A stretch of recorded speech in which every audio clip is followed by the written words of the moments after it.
It's official. Hyundai's very first United States all-electric EV plant has just started production in the state of Georgia. It was just under 2 years ago that they first broke ground on this massive factory. And now we will soon be seeing customer deliveries in the next few months. So if you guys want to find out all the details about this new factory, then stay tuned. Now, just a quick reminder, we're less than a month away from my first ever Cars and Coffee event for Hyundai, Kia, and Genesis EVs at Palmer Motorsports Park in Palmer, Massachusetts. This event is open to any EV from Hyundai, Kia, or Genesis. So if you've got a Kona, if you've got a Niro, if you've got a Soul, whatever, I want to see it there. So mark your calendars, November 3rd from 9 to 12 p.m. You'll be able to take your personal car out on the track there. It's a beautiful 2.3 mile track if you want for an extra $35.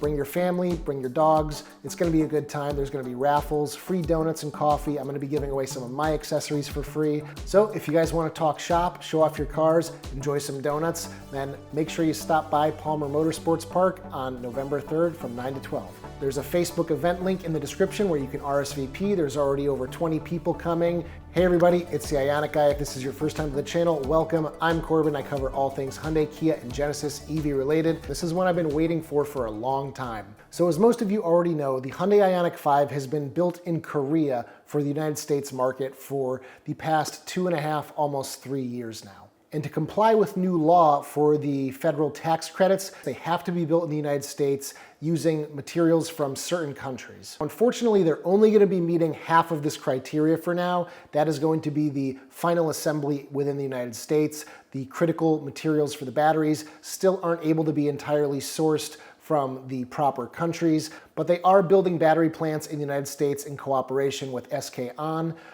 So hopefully that will be happening in the next year or two as well. But in all honesty, the federal tax credit isn't what gets me super excited, because you can currently go out right now, buy an Ioniq 5 with $7,500 cash on the hood, a cash discount to make up for that lack of a federal tax credit, or you can lease one of these cars, get a super cheap lease, and that $7,500 is included as a capital cost reduction. Hyundai, managing that fleet of leased vehicles, then collects the $7,500 tax credit for the lease. So it's not like these cars are super expensive right now for any reason related to the federal tax credit.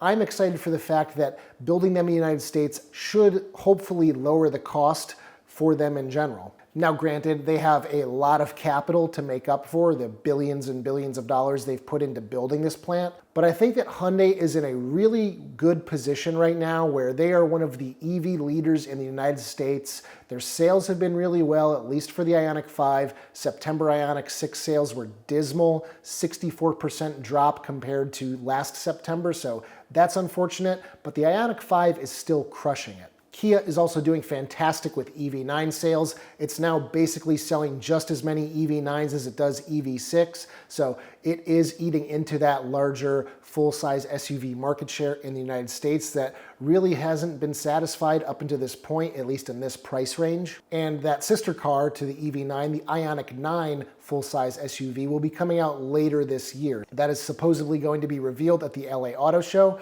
I am planning on attending, so make sure you're subscribed for coverage of the Ioniq 9. We have seen test cars in the Georgia area driving around, so it's likely they've been validating their operations there, and now they are ready to start slowly but surely pumping these cars out at a more steady pace. Now, a few weeks ago at the Ioniq 5 XRT event, they did release some documentation, and they did say that sales should begin of the refreshed Ioniq 5 at the end of November, beginning of December. Right now, it is the beginning of October, and if they're starting production now, I really doubt that they're gonna have these just sitting on their lot for months. So it's possible that we might see them even in the first half of November at this point. But that's pure speculation. I've got some feelers out to some dealerships, so I'll keep you guys updated if I hear anything from them. And I have already said I do plan on trading in my 2022 Ioniq 5 for the 2025, so I can check out all the new changes and start a new review cycle for life with this updated version.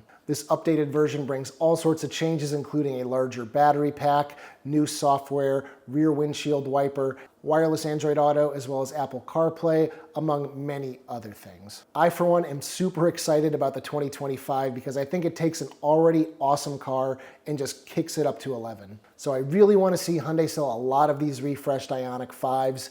They have been a sales leader in terms of EVs. They're right up there with Ford, GM, and they are all closing that gap between them and Tesla.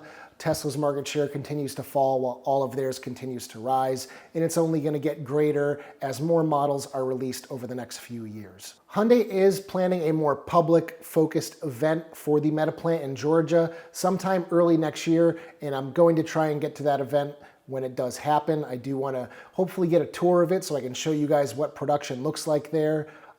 They probably still have a long way to go. The last I read, they had about 1,000 employees working there with a total necessary workforce of 8,500. So they've got a long way to go. They might not be pumping out thousands and thousands of these a month, but they're at least going to be building them in the United States. So I know a lot of you are interested in trading in 2022 and 2023 Ioniq 5s for this refreshed version. If you're one of those people, leave me a comment down below. Let me know what the driving force for that is. So anyway, guys, if you liked today's video, be sure to give it a thumbs up. Check out my store at ioniqguy.com for accessories for your Hyundai, Kia, or Genesis EV, including my walk-away door lock module, which after you shut all the doors of the car, 10 seconds later, they will all lock, all the door handles will pop shut, and your car will be locked and safe and sound. I, for one, was always forgetting to lock the doors on my Ioniq 5, and this device solved that problem. So be sure to check that out. And as always, I will see you guys in the next one. Take care, everyone.